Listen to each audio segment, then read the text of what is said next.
जितने अहबाब हैं और आप सब के लिए मैं यही सवाल करता हूं, क्या नौजवानों दहेज मिशन को कामयाब करने के लिए आप सबका समर्थन चाहिए।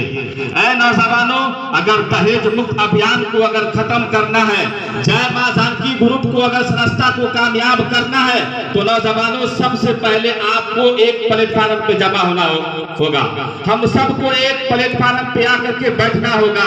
इसलिए याद रखो, ये दहेज का जो मिशन है वो आज से नहीं, हमारे बाबा दादा के जमाने से चलते आ रहा है। लेकिन इसको खत्म करने का तरीका नौजवानों तुम्हारे अंदर में अगर आ जाए, तुम अपने सीने में हौसला बढ़ा लोगे कि अगर हम अपने जज्बे से, हम अपने क्षमता से विदेश में आए हो कमाने के लिए, बड़े शौक से कमाओ। दहेज मिशन को अगर कामयाब करना है तो दिल में इरादा कर लो, ना दहेज देंगे ना लेंगे, तब जाकर के हमारा संस्था कामयाब होगा। आप सब आदमी ध्यान दीजिए, ये शाखा जय मां जानकी ग्रुप ये किसी का संस्था नहीं है, बल्कि इन लोगों ने, चाहे राम सिकल साहब की शक्ल में हो, चाहे विनोद भाई की शक्ल में हो, या रफीक साहब की शक्ल में हो, या आप सब की शक्ल में, अगर इस संस्था को बनाने का एक ही मतलब है कि मुल्क नेपाल से दहेज को खत्म किया जाए। और उसको खत्म करने के लिए आप नौजवानों को एक प्लेटफार्म पे आना होगा। आप एक सब नौजवानों को एक कंधे में कंधे मिला करके खड़ा होना पड़ेगा।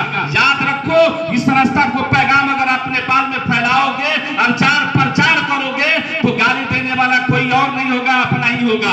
और अपना ही लोग गाली देगा। ये लोग इंडिया, ये लोग नेपाल से सऊदी, कतार, दुबई जाकर के कुछ पैसा कमा लिया और आज जाकर के दहेज अभियान चला रहा है। इसलिए कोई पैर अगर काटता है, हाथ अगर कोई काटता है, तो काटने वाला कोई और नहीं होता है, अपना ही होता है। इसलिए इस संस्था में जुड़ने वाले जितने अहबाब है, एक वादा कर लो, अगर हम मर भी जाएंगे, गाली भी सुनेंगे, तो इससे हमें कोई फर्क नहीं पड़ेगा। हम आगे बढ़ के दहेज मिशन के लिए काम करते रहेंगे। तब जाकर के आपका संस्था कामयाब होगा, तब जाकर के आपका मिशन कामयाब होगा। ऐसा नहीं कि हम लोग मीटिंग में आ जाते हैं, संस्था में जुड़े हुए हैं। कतर से नेपाल तक के लाखों संस्था है। मैं खुद कम से कम 43 या 42 ग्रुप में मैं जुड़ा हुआ।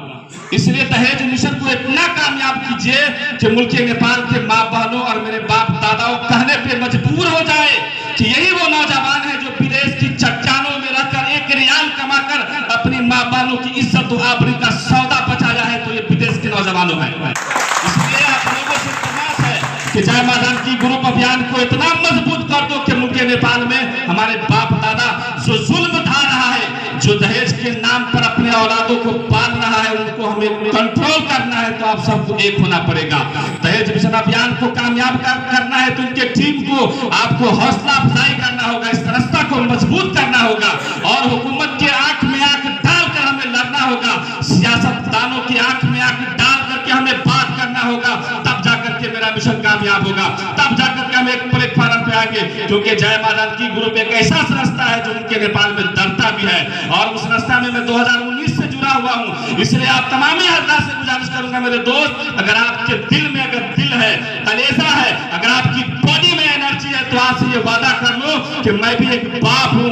अगर बेटा वाले हो तो ये वादा कर लो, अगर हिंदू समाज में हो कि अपना बेटा या बेटी की शादी करो तो कोई जरूरत नहीं है मंडप सजाने की, मर्दा पे शादी कर लो। अगर मुस्लिम कौम के नौजवानों हो तो अपना बेटा और बेटी की शादी मस्जिद में कर लो।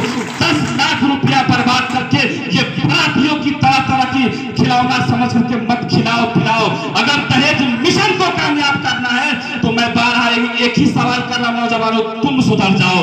नौजवानों तुम सुधर जाओगे तो ऑटोमेटिक हम दहेज के ऊपर अपना कब्जा कर सकते हैं। इसके लेकर के आप सबको एक होना पड़ेगा, हम सबको लड़ना होगा, और लड़ेंगे जब आगे बढ़ेंगे तो कांटा बिछाने वाला कोई नहीं आएगा, अपना ही आदमी आएगा आपको बिछाने के लिए, गोर काटने के लिए अपना ही आदमी आएगा। इसलिए आखिरी जुमला है, इस रास्ता में जितने अहबाब है, चाहे मेरी माँ बहन हो या आप सब मेरे दोस्त हो, और ये पदाधिकारी के जितने अहबाब है, सबसे मैं कह रहा हूं कि आप सब मेहनत कीजिए, इतना मजबूत बना दीजिए इस संस्था को कि वक्त आने पे लोग कहने पे मजबूर हो जाए कि कतर के सरजमीन से कोई संस्था चलता है तो उसका नाम जय मां जानकी ग्रुप है।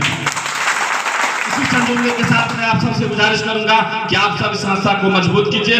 इसमें हम सबकी भलाई है, हम सब मिलकर के इसको कामयाब बनाएं, हम सब मिलकर के इसमें अपना भरपूर ताउन कीजिए। वक्त आने पर इस संस्था में मिलजुल करके काम कीजिए। मुल्क नेपाल में जो भी पदाधिकारी हैं उनसे भी कह रहा हूं कि आप गांव-गांव में जाकर के प्रचार कीजिए, मेहनत कीजिए, मेहनत कीजिए। मेहनत करने वालों की कभी हार नहीं होती है मेरे यारों। आप मेहनत करोगे तो कहता है कि मेहनत का फल मीठा होता है। इसी चंद जुमले के साथ मैं दुआ करता हूं कि आप सब इस संस्था को कामयाब बनाएं और हम सबको जय मां जानकी ग्रुप के मेंबर में छोड़ने की कोशिश कीजिए और इस संस्था को आगे बढ़कर कामयाब बनाइए। अगर इस संस्था कामयाब रहेगा तो इंशाअल्लाह ताला हम मैदान में कूद करके नेपाल में इस दहेज मिशन को कामयाब होने में कामयाब हो जाएंगे। अस्सलाम वालेकुम व रहमतुल्लाह।